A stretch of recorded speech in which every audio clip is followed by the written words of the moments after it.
I should probably start by saying I didn't believe in any of this, not at first. Not when I took the job, not when I got the tour, not even when Mr. Caldwell handed me that laminated sheet with those rules on it. I'm not the superstitious type. I grew up in Logan Square, moved to Arizona for a girl who didn't work out, came back broke and a little bitter. When the posting for night security at Wendell H. Lawson High School came up, decent pay, quiet hours, solo shifts, I jumped on it. I figured I'd use the downtime to study for my EMT cert, get my life back on track. Easy money, right? The school sits on the south side, a sprawling brick fortress that looks like it's been holding its breath since the 1920s. During the day, it's chaos.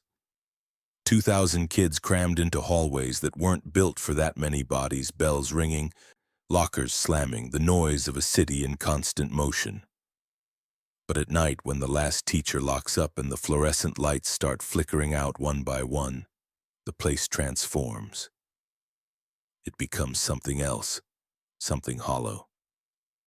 My first shift started at midnight on a Tuesday in late September. Mr. Caldwell met me at the main entrance, a heavy reinforced door that looked like it belonged on a bank vault. He was maybe 60 with deep circles under his eyes and a limp he never explained. The kind of guy who looked like he'd seen things he didn't want to talk about.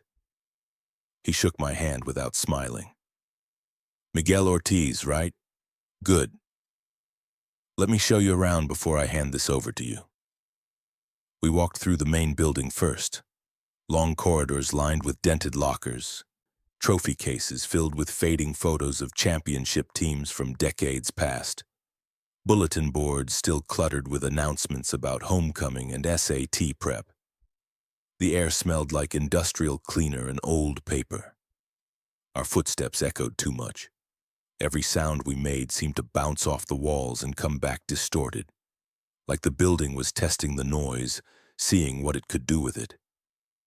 Caldwell pointed out the camera stations, the alarm panels, and the breaker boxes. He showed me which doors to check, which wings to lock down, and where the bathrooms were. Standard stuff. Then we went up to the second floor, past the science labs with their rows of sinks and outdated periodic tables, past the art rooms with their half-finished projects still sitting on the tables. The third floor was darker, quieter. Some of the lights didn't work up there. "We don't use the East Wing anymore," Caldwell said, gesturing down a corridor that branched off to the right. The hallway was blocked by a chain-link gate with a padlock. Beyond it, I could see boarded-up classroom doors, stained walls, and what looked like scorch marks crawling up the ceiling. Fire back in the 70s, 2 kids died. They closed it off after that. Asbestos, structural issues, the usual. Don't worry about it. He said it like he was trying to convince himself. We circled back down to the gym, a massive space with a vaulted ceiling and bleachers that folded up against the walls like the ribs of some enormous creature. The floor was polished to a dull shine, marked with lines for basketball, volleyball, and badminton. In the corner, I saw a storage closet with instrument cases stacked inside, tubas, drums, a rack of uniforms. "Marching band practices here sometimes," Caldwell said, following my gaze. "Not at night, obviously." Obviously, by the time we finished the tour, it was almost 1 in the morning. We ended up back in the security office, a cramped room near the main entrance with a desk, a wall of monitors showing camera feeds, and a mini fridge that hummed too loudly. Caldwell pulled out a laminated sheet of paper from the top drawer and slid it across the desk. "Read this. Memorize it. Don't ignore it." The heading read, "Lawson High, Night Security Rules, 12 a.m., 6 a.m. I skimmed it. Most of it was standard procedure. Check all exterior doors, log any alarms, patrol every floor at least twice per shift, and report maintenance issues. But mixed in with the normal stuff were entries that made me pause. Rule 2. If the intercom turns on after midnight and you hear a student's voice, do not respond. Rule 5. Do not unlock any classroom with lights on after 1 a.m., even if you see someone inside. Rule 7. Never patrol the east wing of the third floor between 2 a.m. and 2:15 a.m. Rule 9. If you hear the marching band in the gym after 3 a.m., stay away from the gym. I looked up at Caldwell. He was watching me, his expression unreadable. Is this some kind of hazing thing? I asked, trying to keep my tone light. No. So, what, the building's haunted? He didn't smile. He didn't roll his eyes. He just looked at me with those tired, sunken eyes and said, "Don't argue with the building, Miguel. You follow the rules and you go home. That's the deal." I wanted to laugh. I wanted to ask him if he was serious, but something about the way he said it, flat, matter-of-fact, like he was telling me to check the oil in my car, made me swallow the joke. I nodded instead. "Okay, sure. Follow the rules. Got it." Caldwell stood up, grabbed his coat from the back of the chair, and limped toward the door. Before he left, he turned back one more time. "One more thing. If you see something you don't understand, don't try to explain it. Just write it in the log and move on. The building doesn't care if you believe in it or not." Then he was gone, and I was alone. For the first hour, I did exactly what he told me to do. I checked the locks on the main entrance, walked the first-floor hallways, and tested the doors to the gym and the cafeteria. Everything was quiet, normal. The kind of quiet you'd expect from an empty building in the middle of the night. I started to relax. This was going to be fine. Caldwell was just messing with me, trying to freak out the new guy. It was an old building with old wiring and bad acoustics, that's all. But then just after midnight, as I was passing the main office, the intercom crackled to life. At first, it was just static, a low, whispering hiss that seemed to fill the entire hallway. Then, cutting through the noise, I heard a voice. Soft, young, uncertain. Mr. Caldwell? Can someone let me out of the science lab? I think I got locked in." I froze. My hand was halfway to my radio. The voice sounded real. It sounded scared. It sounded like a kid who'd stayed late to finish a project and got trapped when the building locked down. I pulled out the laminated sheet and read Rule 2 again. If the intercom turns on after midnight and you hear a student's voice, do not respond. My instinct was to press the button, to say something, to reassure whoever it was that I'd come help. But Caldwell's voice echoed in my head. "Don't argue with the building." I stood there frozen, listening to the silence that followed. The intercom clicked off. The hallway was quiet again. I told myself it was a glitch, some old recording that got stuck in the system. It had to be. But even as I thought it, I didn't believe it. Because that voice, it had sounded too immediate, too present, like someone was speaking in real time. Against my better judgment, I walked toward the science wing. The hallway was dark except for the emergency lights, casting everything in a sickly green glow. Every classroom I passed was pitch black, doors closed, windows empty. Except one. At the far end of the hall, one of the labs was glowing. Bright fluorescent light spilling out from under the door and through the narrow window. I could see a shadow moving inside, pacing back and forth. I started toward it, my pulse hammering in my ears. Rule 5 flashed in my mind. Do not unlock any classroom with lights on after 1 a.m., even if you see someone inside. But it wasn't 1 yet. It was 12:07. I could check. I could open the door and see what was going on. I was maybe 10 feet away when the light went out. All at once, like someone flipped a switch. The shadow vanished. The hallway plunged back into darkness. I stopped. My breath was loud in my ears. I waited, but nothing happened. No sound, no movement. Just the faint hum of the building's ventilation system. I turned around and walked back to the security office, faster than I wanted to admit. When I checked the camera feed for that hallway, timestamped 12:07 a.m., I saw nothing. No lights, no shadow, just an empty corridor. I sat in that cramped office for the rest of the night, staring at the monitors, the laminated rule sheet sitting on the desk in front of me. By the time the sun started to rise and my shift ended, I'd convinced myself it was nothing. A trick of the light, a malfunction. My imagination is running wild in an unfamiliar place. But deep down, I knew. The rules weren't a joke. The building had already started testing me. The next night, I showed up early. I told myself it was because I wanted to be responsible, get a head start on my rounds. The truth was, I wanted to prove to myself that the first shift had been a fluke, that the intercom voice and the glowing lab were just coincidences, glitches, the result of an overactive imagination in a creepy old building. I needed the daylight to still be fading when I walked in, needed to see the place in that in-between hour when it was still half normal. Caldwell was waiting for me in the parking lot, leaning against his car, smoking a cigarette. When he saw me, he stubbed it out and nodded. "You came back," he said. Not a question, just an observation. "Yeah, why wouldn't I?" He studied me for a moment, then shrugged. "Most people don't make it past the first week. They hear something, see something, and decide the pay isn't worth it. You planning to stick around?" "I need the money," I said. "That's what they all say."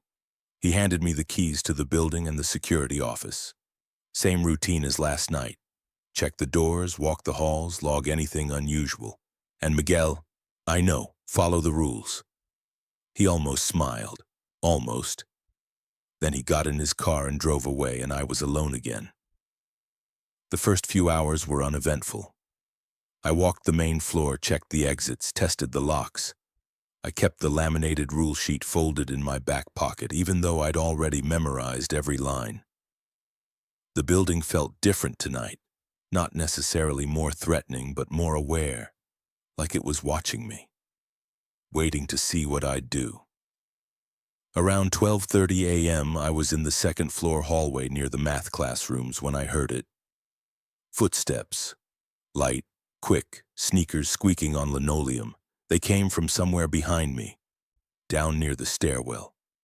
I turned, my flashlight cutting through the darkness, but the hallway was empty. I waited. The footsteps stopped. "Hello," I called out, immediately regretting it. My voice sounded too loud, too vulnerable. No response, just the hum of the lights and the faint creak of the building settling. I told myself it was pipes. Old buildings make noise. That's normal. But then I heard it again. Closer this time, just around the corner. Footsteps, deliberate, like someone was walking toward me, staying just out of sight. I unclipped my radio and keyed the mic.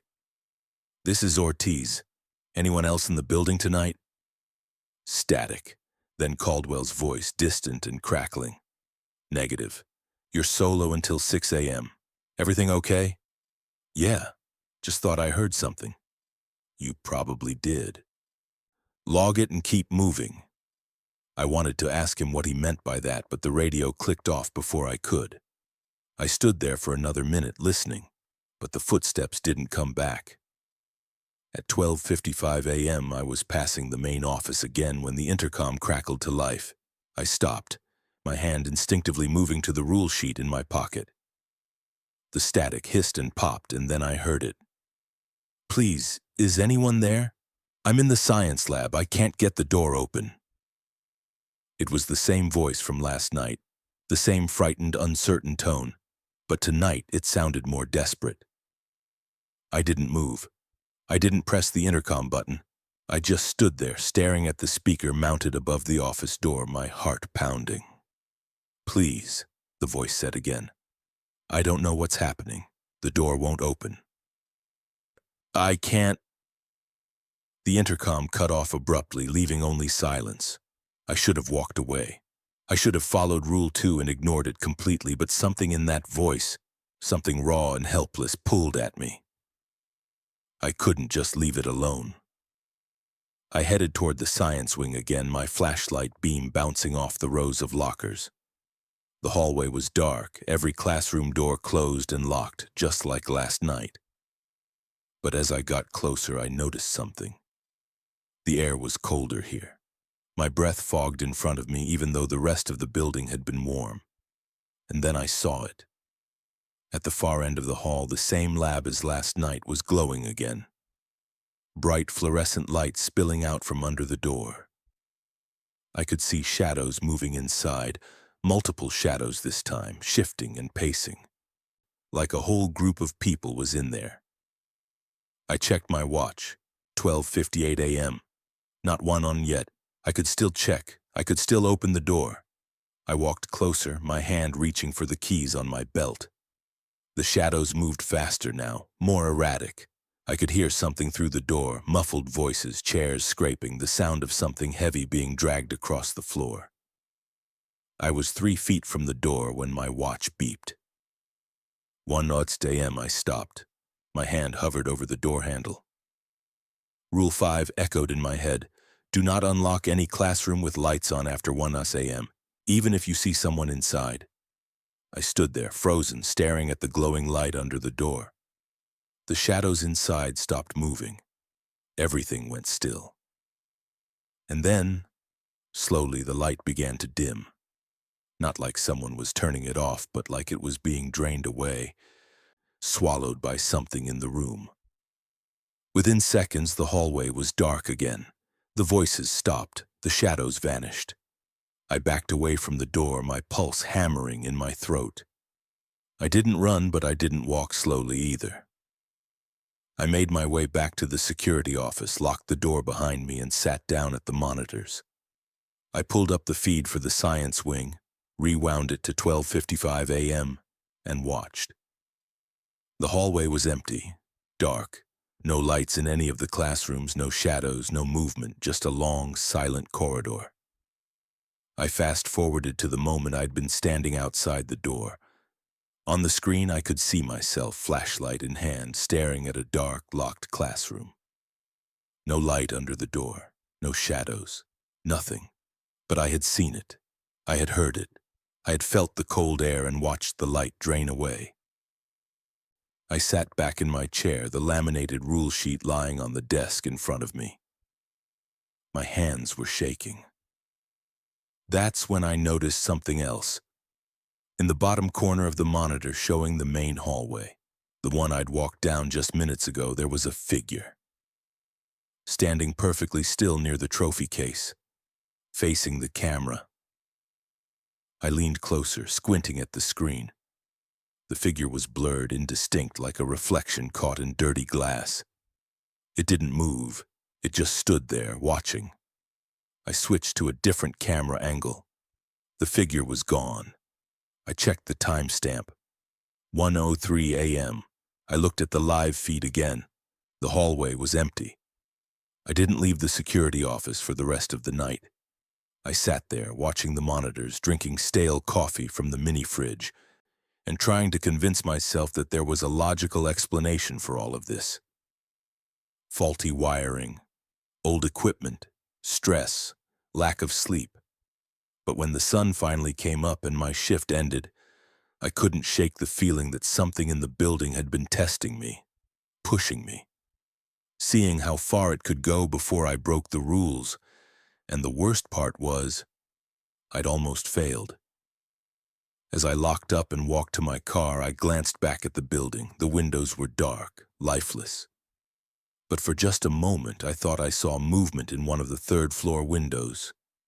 A shadow passing behind the glass, too quick to be sure. I got in my car and drove home. I didn't look back, but I knew I'd be back tonight, and the building knew it too. On my third night, I met Darren. He was in the main hallway when I arrived, pushing a wide dust mop across the floor, headphones in, nodding along to whatever he was listening to. I didn't even know anyone else was supposed to be here. Caldwell hadn't mentioned overlapping shifts. When Darren saw me, he pulled out one earbud and grinned. "You must be the new guy. Miguel, right? Caldwell told me about you." "Yeah. You're?" "Darren." I do evening custodial sometimes, usually till about 2 or 3 a.m., when there's deep cleaning to finish. Don't worry, I'll stay out of your way.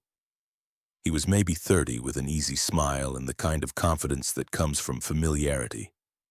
He'd been working here for almost 4 years, he told me. Knew the building inside and out. So you've worked nights before? I asked.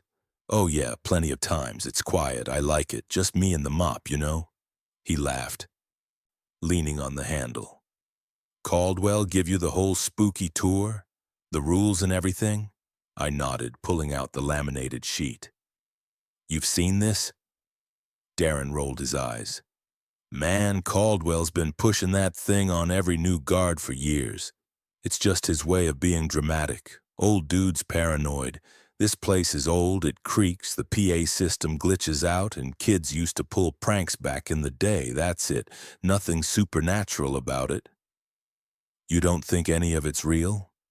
Real? He laughed again, harder this time. Come on, man, haunted high school in Chicago. If ghosts were real, every building in this city would be crawling with them.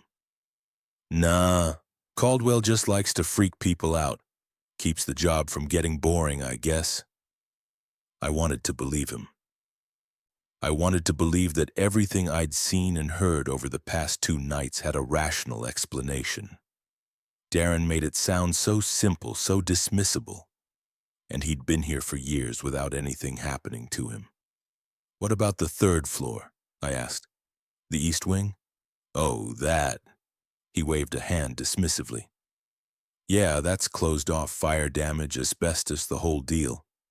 They were supposed to renovate it like 10 years ago, but the district never had the budget. It's just an empty hallway with some burned-out classrooms. I've been up there during the day. It's creepy, sure, but that's because it's abandoned. Not because it's haunted. Caldwell said not to go up there between 2 and 2:15 a.m. Darren snorted. See what I mean? Dramatic. Why would the time even matter? It's not like ghosts have a schedule. He tilted his head, studying me. You don't actually believe this stuff, do you? I hesitated. I've heard some things, seen some things on the cameras. Like what? I told him about the intercom voice, the glowing lab, and the shadow in the hallway. As I spoke, I watched his expression, waiting for him to take me seriously. Instead, he just shook his head, smiling like I'd told him a good joke. Old wiring, man. The intercom system in this place is from the 80s. It picks up radio signals sometimes or plays back recordings that get stuck in the system. And the lights? Probably motion sensors or faulty breakers. This building's held together with duct tape and hope. What about Rule 7? I pressed. The East Wing between 2 and 2:15. What about it? You ever test it? He grinned.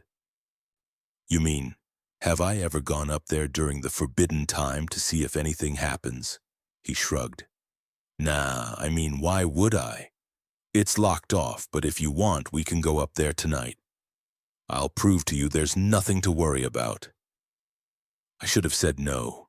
I should have remembered what happened to people in horror movies who decide to test the rules just to prove they're not real. But something about Darren's confidence, his casual dismissal of everything I'd experienced, made me want to see it. I wanted proof, one way or another. All right, I said. Let's do it. At 1:50 a.m., we stood at the base of the 3rd floor stairwell. The building was quiet, the kind of heavy silence that makes your ears ring. Darren was still grinning, completely unfazed.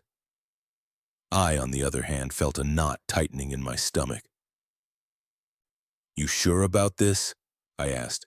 Dude, relax. We're just walking down a hallway. What's the worst that could happen? I didn't answer. We climbed the stairs, our footsteps echoing off the concrete walls. The 3rd floor was darker than the others, lit only by a few emergency lights that cast long, jagged shadows. The East Wing entrance was blocked by a chain-link gate with a heavy padlock. Beyond it, I could see the hallway stretching into darkness. Boarded-up doors, stained walls, the faint smell of smoke still lingering in the air after all these years. Darren pulled out a key ring. "Custodial has access to everything," he said, unlocking the gate. The chain rattled loudly as he pushed it open. "Come on." We stepped through. The temperature dropped immediately. I could see my breath fogging in front of me. Darren noticed it too, but he just shrugged. "Poor insulation. This whole wing's falling apart." We walked slowly down the corridor. The floor was covered in a layer of dust, our footprints marking the first disturbance in what looked like years. The walls were scarred with old graffiti, water damage, and those dark, creeping scorch marks from the fire. Some of the classroom doors were chained shut. Others had been boarded over with plywood. At 2:01 a.m., the lights flickered. Just once, but enough to make me stop. "Did you see that?" I whispered. "Old wiring," Darren said, but his voice had lost some of its confidence. Then I heard it, faint at first but growing louder. Footsteps, not ours. Dozens of them. Sneakers squeaking on tile, lockers slamming. Voices, teenagers laughing, talking, shouting. The sounds of a crowded hallway during passing period. But the hallway was empty. Darren stopped walking. He turned slowly, looking back the way we'd come. "Okay," he said quietly. That's weird." The sounds grew louder, closer, like an entire school day was being compressed into this one dark corridor. I could hear distinct voices now. Fragments of conversations, a girl laughing, someone yelling about a test, locker doors banging shut. But there was no one there, just shadows. And the shadows were moving. I looked down at the floor and saw them. Dozens of elongated silhouettes stretching across the tile, shifting and overlapping like they were being cast by bodies we couldn't see. They moved independently, some walking toward us, others pacing back and forth, completely detached from any visible source. "Darren, we need to leave," I said, my voice tight. But Darren was staring down the hallway, his face pale. "What the hell is this?" One of the classroom doors rattled violently, the chains shaking against the wood. Then another, then another. The sounds of students grew deafening, chaotic, layered on top of each other until it was just noise. A cacophony of voices and footsteps and slamming metal. And then, through one of the narrow windows in a chained door, I saw them. Faces. Gray, blurred like old photographs. Teenage faces pressed against the glass, staring out at us. Their eyes were too dark, too hollow, and they didn't blink. Darren saw them too. He took a step back, his breath coming faster. "No! No way! This isn't—" The glass in the door cracked. Not shattered, but cracked outward, spider webbing across the surface like something inside was pressing against it, trying to get out. "Darren, we're leaving now." He didn't argue. He turned and bolted back toward the gate, and I followed, the sounds chasing us down the hallway, footsteps pounding behind us, even though when I glanced back there was nothing there, just shadows, just that impossible noise. We burst through the gate and Darren slammed it shut behind us, his hands shaking as he fumbled with the padlock. The sounds stopped instantly. The hallway beyond the gate fell silent, dark, and empty. We stood there, breathing hard, staring at the corridor we'd just fled. "What the fuck was that?" Darren whispered. I didn't answer. I couldn't. Darren didn't finish his shift that night. He grabbed his coat from the custodial closet and left without another word. I watched him walk to his car from the security office window. His movements jerky, panicked. He didn't look back at the building. I checked the camera feed for the East Wing, even though I knew what I'd see. The footage showed an empty hallway. No shadows, no movement. Just Darren and me walking down the corridor, then running back. But I knew what I'd heard, what I'd seen. The building wasn't just haunted, it was intentional. It was showing us something, testing us, punishing us for breaking the rules.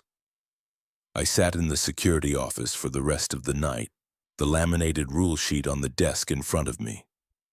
Rule 7 stared back at me, underlined in red pen by someone long before me. Never patrol the east wing of the third floor between 2 and 2:15 a.m. I'd broken it. We'd both broken it. And the building had made sure we knew. Darren never came back to work. He called in the next day and quit over the phone. I didn't blame him. After what happened with Darren, I couldn't just go through the motions anymore. I needed to understand what was happening in this building. Why did the rules exist? What they were protecting us from, or what they were protecting. The next day, before my shift started, I went back to the security office during daylight hours. The building felt different in the afternoon. Busy, noisy, alive with students and teachers. It was almost impossible to reconcile this version of Lawson High with the hollow, watching thing it became after midnight. But I knew they were the same. The building just wore different masks. Caldwell wasn't there, so I let myself in with my keys and started searching. The office was cluttered with years of accumulated junk, old filing cabinets, stacks of incident reports, dusty binders labeled by year. I started pulling open drawers, flipping through files, looking for anything that might explain the rules. Most of it was mundane: maintenance logs, shift schedules, alarm reports. But tucked behind one of the filing cabinets, wedged into the gap between the metal and the wall, I found something. A weathered spiral notebook with a water-stained cover. The label on the front, written in faded marker, read, "Night Log, R. Hollis, 1998-2004. I pulled it out and sat down at the desk. The pages were yellowed, the handwriting cramped and uneven, like it had been written in a hurry. The first few entries were normal enough: routine checks, minor incidents, notes about broken locks or tripped alarms. But as I flipped through, the tone started to change. March 12th, 1999, heard voices in the East Wing again tonight. Same time as last week, 2:07 a.m. Sounds like kids talking, laughing. Check the cameras, nothing there. Caldwell says to log it and move on. I don't know what else to do. June 3rd, 1999, intercom turned on by itself at 12:43 a.m. A girl's voice asking for help. I didn't respond, Rule 2. The voice kept talking for almost 5 minutes. She said she was in the science lab. She said she couldn't breathe. I wanted to go check, but I didn't. I can still hear her voice in my head. October 18th, 2000. The gym is the worst. I don't go near it after 3 a.m. anymore. I heard the band playing last week. It sounded wrong, off-key, too slow, like they were struggling. I watched the feed. Nothing there. But I could hear it. I know I could. February 7, 2001, I think I understand now. The building doesn't forget. It replays what hurt it the most. The rules don't stop it. They just keep you from stepping into the replay and becoming part of it. Caldwell won't talk about it, but I know he knows. I think he's seen more than I have. I think that's why he limps. The last entry, dated June 2004, was barely legible. I can't do this anymore. I see them when I close my eyes. I hear them when I'm home. They follow me. If you're reading this, follow the rules. Don't try to help them. They're not asking for help. They're trying to pull you in. I closed the notebook, my hands trembling. R. Hollis. I didn't know who that was, but they'd worked here for 6 years and it had broken them. I pulled out my phone and started searching. I needed context. I needed to know what had happened here. It didn't take long. Wendell H. Lawson High School had a history. A bad one. In 1973, a fire broke out in the East Wing during after-school hours. 2 students, Emily Grant and Marcus Lopez, both 15, were trapped in a classroom and died from smoke inhalation before firefighters could reach them. The wing was closed permanently after that. In 1995, there was a fight in the main hallway that escalated. A student named Deshaun Carter was stabbed. He died in the ambulance on the way to the hospital. The incident made national news. In 1987, a senior named Angela Ruiz drowned in the old swimming pool in the basement. The pool had been drained and sealed after that, but the room was still there, locked and unused. And in 2002, the marching band's bus crashed on the way back from a competition downstate. 12 students died. The school held a memorial service in the gym. Some of the uniforms and instruments were kept in storage as a tribute. I sat back, staring at the list of tragedies I'd compiled. The building had seen death. Multiple deaths, and according to Hollis's log, it remembered. It replayed those moments over and over like a recording stuck on a loop. But why? And why did the rules work? I didn't have answers, but I knew someone who might. That night, when Caldwell arrived to drop off the keys, I stopped him before he could leave. "We need to talk," I said. He sighed like he'd been expecting this. "You went looking, didn't you?" "I found Hollis's log. I know about the fire, the stabbing, the drowning, the bus crash. I know this place has a history. Every place has a history, Miguel. Not like this. Not like this." I held up the notebook. "Hollis said the building replays what hurt it. The rules keep you from becoming part of it. Is that true?" Caldwell was quiet for a long time. Then he pulled out a cigarette, lit it, and leaned against the door frame. "You want the truth? Fine. Yeah, it's true. I don't know why it happens. I don't know how, but this building holds on to things, bad things, and at night, when it's quiet, those things come back. You hear them, you see them. And if you're not careful, you get pulled in." "Pulled in how?" "I don't know exactly, but people who break the rules don't come out the same. Some quit and never come back. Some—" He trailed off, staring at the floor. "Some don't come out at all." "What happened to you?" I asked, nodding at his limp. He smiled bitterly. "I got too curious. Broke one of the rules, tried to help someone I thought was in trouble." He tapped his leg. "This is what I got for it. And I got off easy. So what are we supposed to do? Just follow the rules and pretend this is normal?" "That's exactly what you do," Caldwell said firmly. "You don't try to fix it. You don't try to understand it. You just survive it. The building doesn't care if you believe in it. It doesn't care if you're brave or smart or strong. It just cares if you follow the rules." He stubbed out his cigarette and turned to leave. Then he stopped, glancing back at me. "One more thing. If you ever hear someone calling you by a nickname only your family uses, a name no one here should know, get away from it. Don't answer. Don't look for the source, just get away. Why? Because it means the building's learned too much about you. It means it's trying to pull you in." He left, and I was alone again. That night, I walked the halls with a new kind of dread. Every sound, every flicker of light, every shadow felt loaded with meaning. I kept Hollis's notebook with me, flipping through the entries during my rounds, cross-referencing them with what I'd experienced. Around 1:30 a.m., I passed the trophy case in the main hallway.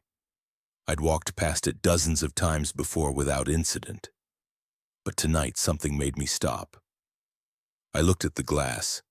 My reflection stared back at me, but it wasn't quite right. The reflection was standing still, hands at its sides, even though I was moving, shifting my weight from foot to foot. I froze. The reflection didn't.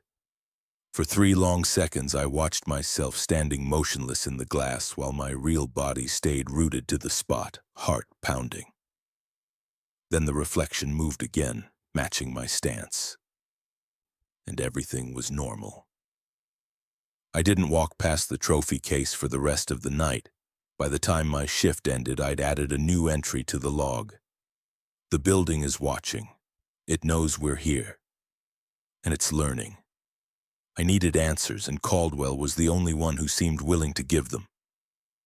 So the next night, I showed up early again and waited for him in the parking lot. When his car pulled in, I walked straight over before he could get out. We need to talk, I said. I'd really talk. Not just warnings and rules. I need to know what this place is. He looked at me through the windshield, his expression unreadable, then sighed and killed the engine. Get in. I walked around and slid into the passenger seat. The car smelled like cigarettes and old coffee. Caldwell didn't say anything for a moment. He just stared at the building, its windows dark and lifeless in the fading light. You're not going to quit, are you? He finally said. No. You should. Maybe. But I'm not. I paused. Darren quit. He told me what happened in the East Wing. I heard. Caldwell lit a cigarette, cracking the window. He broke Rule 7. You both did. And you're lucky that's all that happened. What do you mean, that's all? We saw faces in the windows. Shadows with no bodies. We heard an entire school day playing out in an empty hallway. Yeah. That's the building showing you what it can do. Reminding you that you're in its space now, not yours. But it didn't hurt you. It didn't trap you. That means it lets you leave. He took a drag, exhaling smoke into the cold air. The rules exist because people figured out over time what works, what keeps you safe. Break them. And you're gambling with something you don't understand.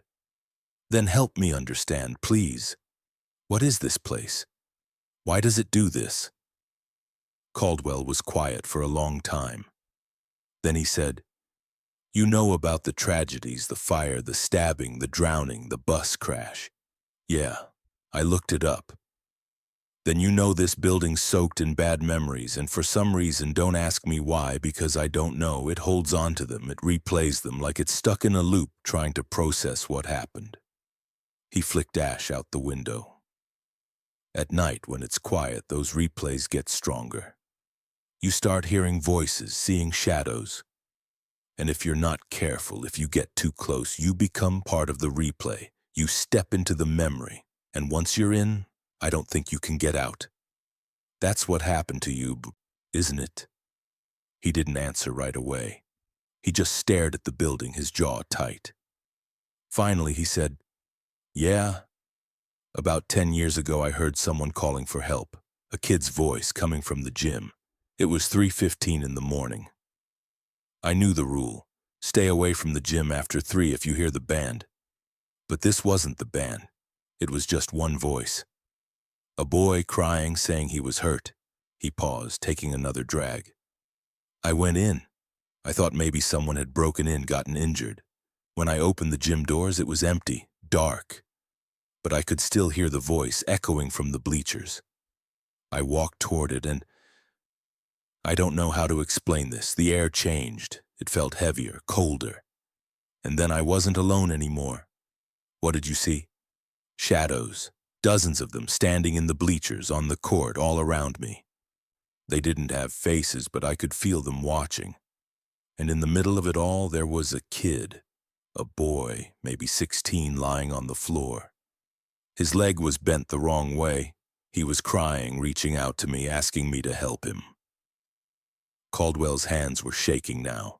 He gripped the steering wheel, his knuckles white. I tried to help him. I knelt down, reached for him, and the second I touched him, he changed. His face... It wasn't a face anymore. It was just a blur, like static.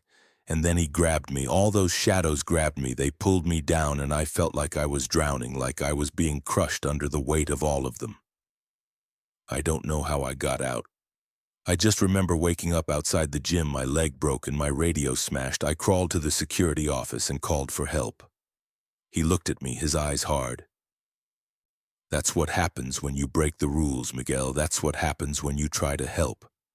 The building doesn't want help. It wants company. It wants you to stay.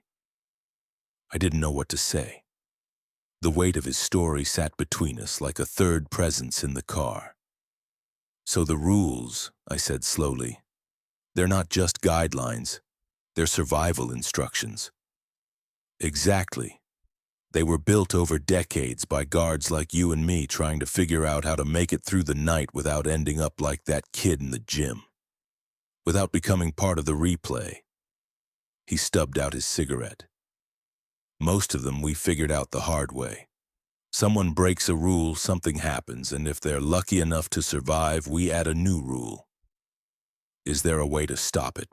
To make it end? Caldwell laughed bitterly. You think I'd still be working here if there was? No. You don't stop it. You don't fix it. You just refuse to give it what it wants. Before I got out of the car, Caldwell stopped me. Miguel, one more thing. This isn't on the sheet, but it's important. If you ever hear someone call you by a nickname only your family uses, something no one here should know, don't respond. Don't look for the source. Get away from it as fast as you can. Why? Because it means the building's learned something about you. Something personal. And when it does that, it means it's trying to pull you in. It's trying to make the replay about you. I nodded, even though the thought sent a chill down my spine. That night, I walked the halls with a new kind of awareness. I wasn't just following the rules anymore, I was surviving them. Every sound, every flicker, every shadow was a test. And I knew, deep down, that the building was watching me, learning me, waiting for the moment I'd slip up. Around 2:30 a.m., I was in the second-floor hallway when I smelled smoke. Faint, acrid, like burning plastic and paper. I followed it to the East Wing stairwell, even though I knew I shouldn't. The smell was stronger there, seeping down from the third floor. I didn't go up. I stayed at the base of the stairs, staring into the darkness above, and I listened. At first there was nothing. Then I heard it. A girl's voice, distant and panicked, calling for help. And underneath it, the crackle of flames. I backed away, my heart pounding, and returned to the security office. I logged the incident just like Hollis had done years before and tried not to think about Emily Grant and Marcus Lopez trapped in that classroom in 1973 calling for help that never came. The building was replaying again, and I was grateful for the first time that the rules kept me out of it. It was my 8th night when the building stopped testing me and started hunting me. I'd been following the rules perfectly. I hadn't responded to the intercom voices. I'd stayed out of the East Wing during the forbidden window. I'd avoided the gym after 3 a.m. I'd kept my head down, done my rounds, and made it through each shift without incident. I thought I'd figured it out. I thought I was safe. I was wrong. Just after 2 a.m., I was walking past the main office when the fire alarm panel lit up. Not the actual alarm, just the panel silently flashing red in a pattern I didn't recognize. I stopped staring at it, waiting for the sound to kick in. It never did. After about 10 seconds, the lights reset and everything went dark again. I logged it as a malfunction and kept walking. That's when I smelled it. Smoke. Faint at first, barely noticeable, but growing stronger with each breath. It wasn't the burnt toast smell of electrical problems. It was the acrid, choking smell of burning wood, melting plastic, and scorched fabric. The smell of a real fire. I pulled out my radio. This is Ortiz. I'm smelling smoke near the main office, checking for fire. Static. No response.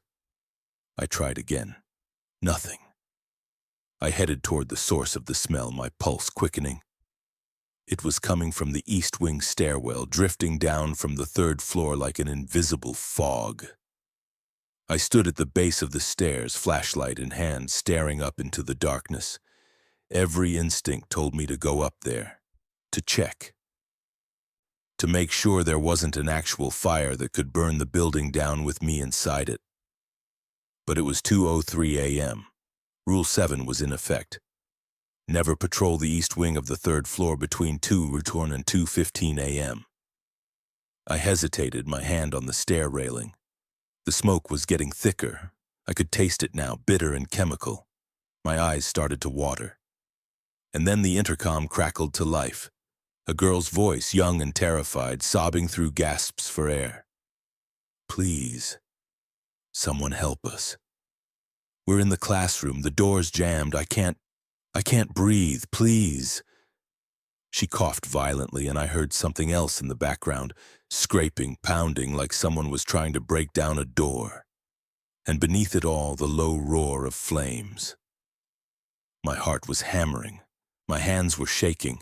I knew what this was. I knew it was a replay. Emily Grant. Marcus Lopez, The Fire from 1973.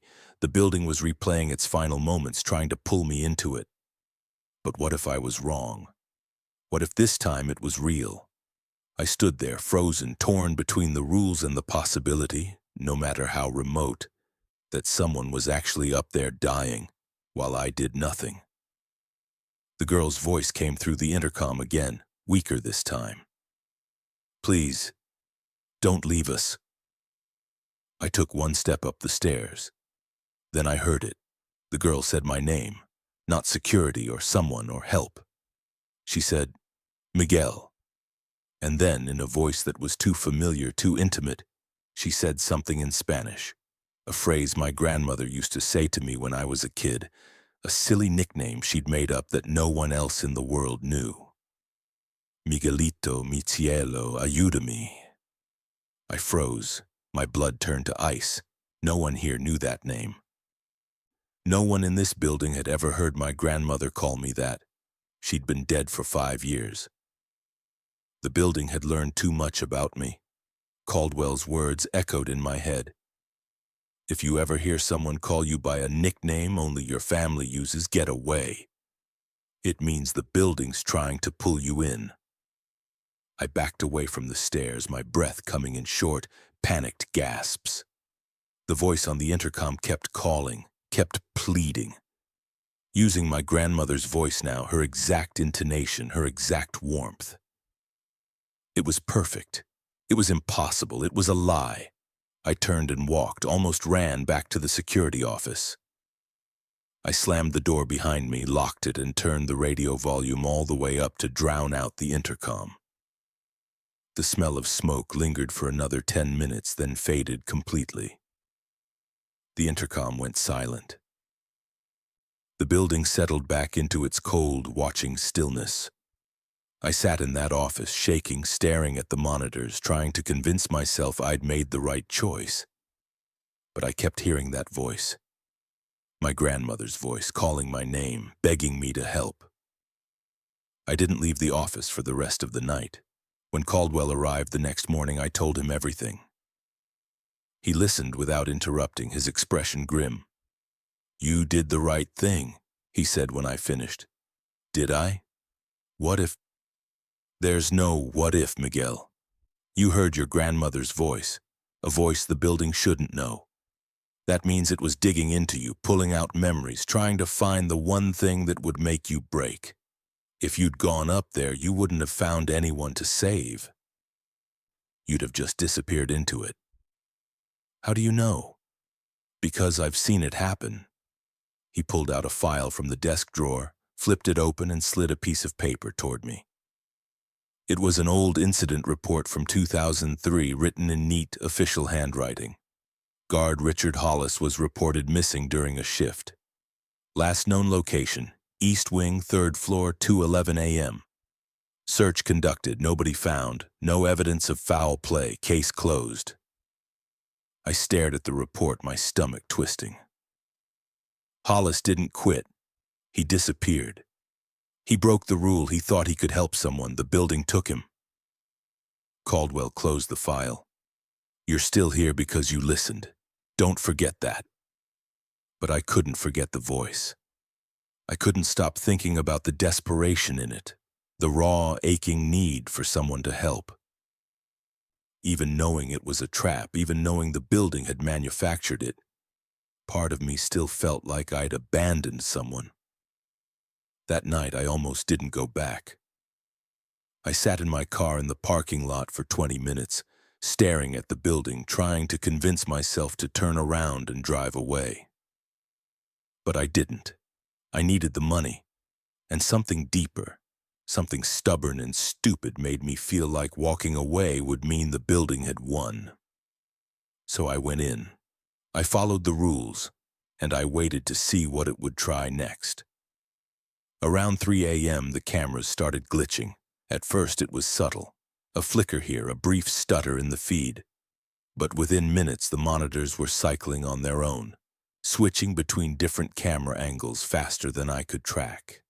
Hallways, classrooms, stairwells, the gym, flashing past in rapid succession like the building was showing me something, trying to tell me something.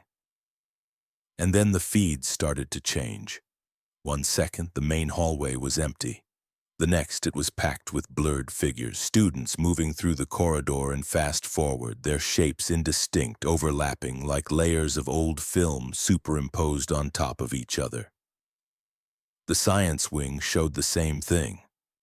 Ghostly, translucent figures filling the classroom, sitting at desks, standing by windows, all of them motionless and staring. Then the gym feed froze. The screen showed the gymnasium lit up bright, every overhead light blazing.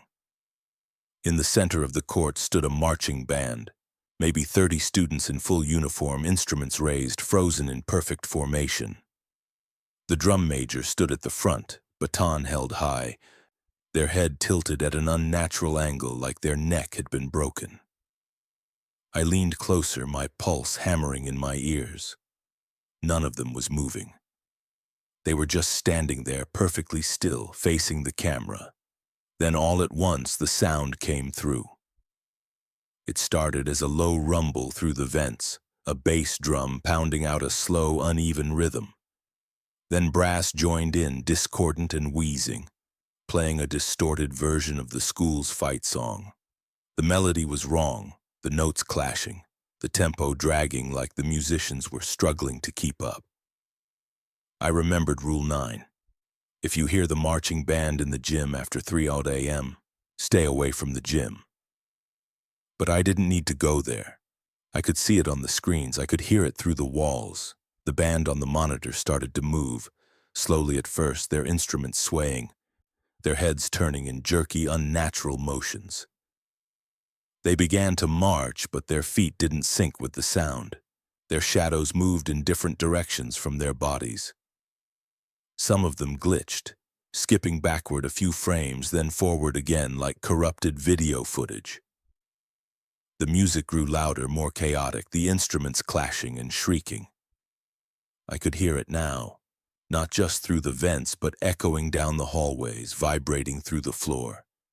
And then, one by one, every member of the band turned their heads toward the camera, toward me. Their faces were blurred, indistinct, like they'd been smudged out of existence. But I could feel them looking, watching. The drum major raised their baton higher and pointed, not at the camera, but directly at the security office, at me. The gym lights exploded. Every screen showing the gym went black. And then I heard it. Footsteps, heavy, synchronized, deliberate, dozens of them marching in unison coming from somewhere inside the building. I killed the office lights and locked the door, pressing my back against it. The sound grew louder, closer, echoing through the hallways like a parade that had lost its way. I could hear instruments now too, tubas blaring, snare drums rattling, cymbals crashing, all of it discordant and wrong. The footsteps reached the hallway outside the office. I could hear them clearly now. Boots on tile, moving in perfect rhythm, stopping just outside the door.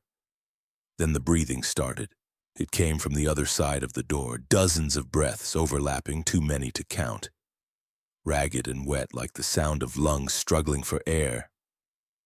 I pressed my ear to the door, listening, and I could feel the vibration of it, the sheer weight of all those bodies pressed close. The doorknob rattled, once, twice. I held my breath, praying it wouldn't turn. It didn't. For 5 full minutes I sat with my back against the door, listening to the breathing, the footsteps, the distant clash of instruments. I didn't move. I didn't make a sound. I just waited. And then slowly the noise began to fade. The footsteps receded down the hallway, growing fainter and fainter until they were gone. The breathing stopped. The instruments fell silent. I stayed in that office, back pressed to the door for another 10 minutes before I dared to move. When I finally pulled up the camera feeds, the gym was empty, dark, lifeless. The hallways were clear, no figures, no shadows, no sign that anything had happened.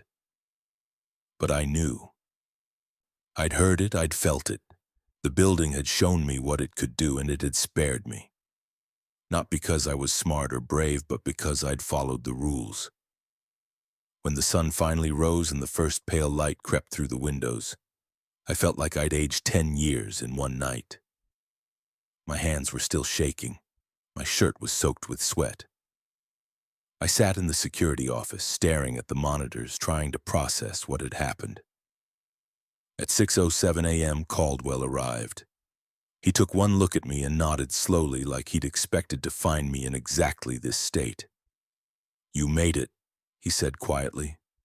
"That's more than most." "I don't know how much longer I can do this," I said, my voice hoarse. "You can quit any time you want. No one would blame you." I wanted to. God, I wanted to. But something stopped me. Maybe it was pride. Perhaps it was stubbornness. Or maybe it was the creeping fear that even if I left, the building would follow me. That the voices and shadows and replays would seep into my life outside these walls, haunting me no matter where I went. "How do you do it?" I asked. "How do you come back here night after night?" Caldwell lit a cigarette, his hands steady despite everything. "Because someone has to. If we don't follow the rules, if we don't hold the line, the building gets worse. The replays get stronger.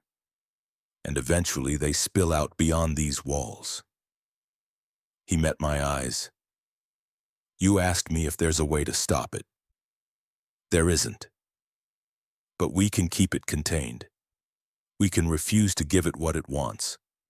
"What does it want?" "To not be alone," Caldwell said. "To pull someone into the replays so the memories don't have to keep looping empty." That's my theory anyway. The building doesn't want to let go of what happened here, and it doesn't want to remember it alone. I didn't respond. I didn't have the energy. Over the next few days, I tried to go back to normal. I went home, tried to sleep, tried to study for my EMT cert as I'd planned, but I couldn't focus.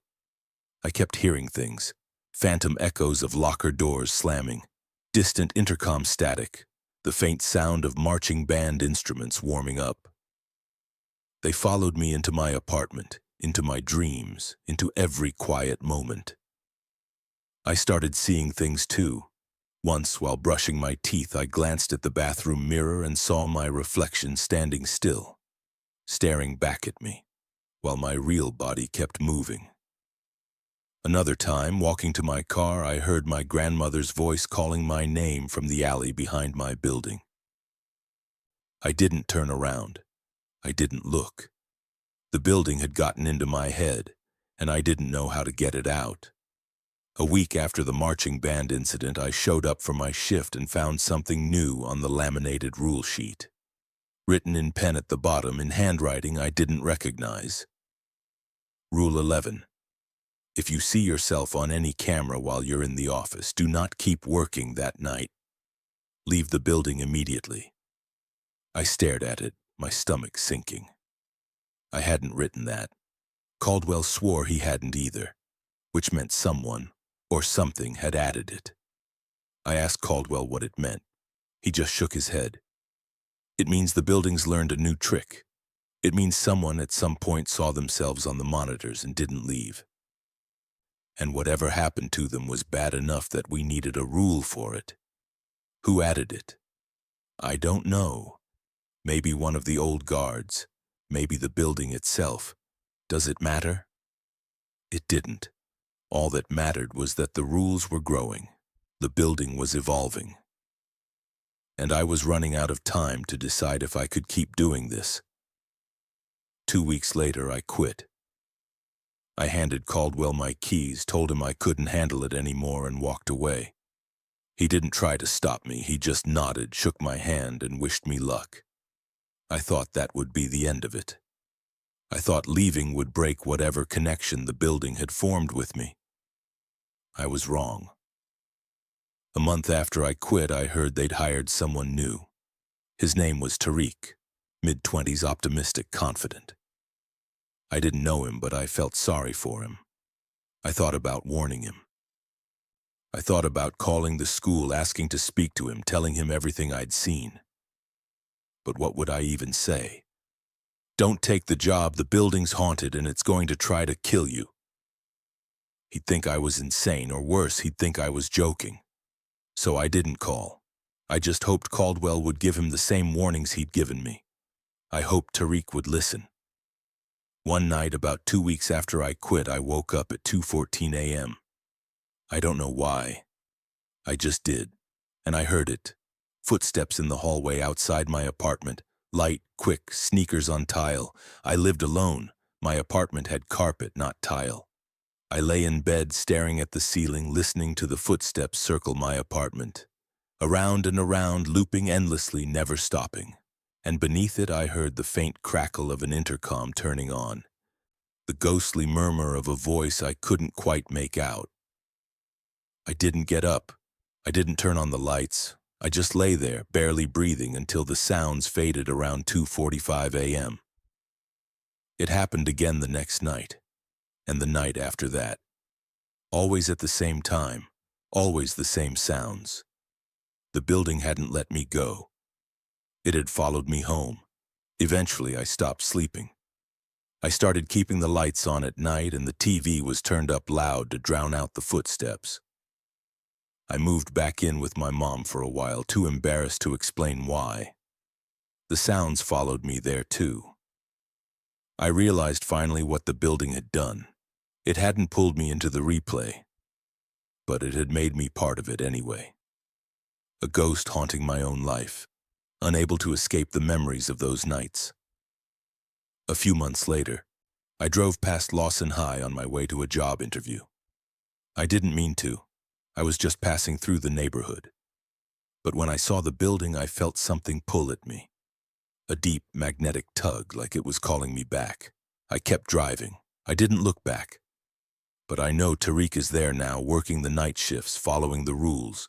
And I know eventually the building will test him too. It will dig into him, learn his secrets, and wait for the moment he slips. And when he does, it will be ready. Because the building is patient, the building remembers, and the building never stops. I still have the laminated rule sheet. I kept it, folded in my wallet like a talisman. Sometimes I take it out and read it, reminding myself of what I survived, reminding myself why I can never go back. But late at night, when I hear the footsteps in my apartment, when I see my reflection standing still in the mirror, I wonder if I ever really left at all.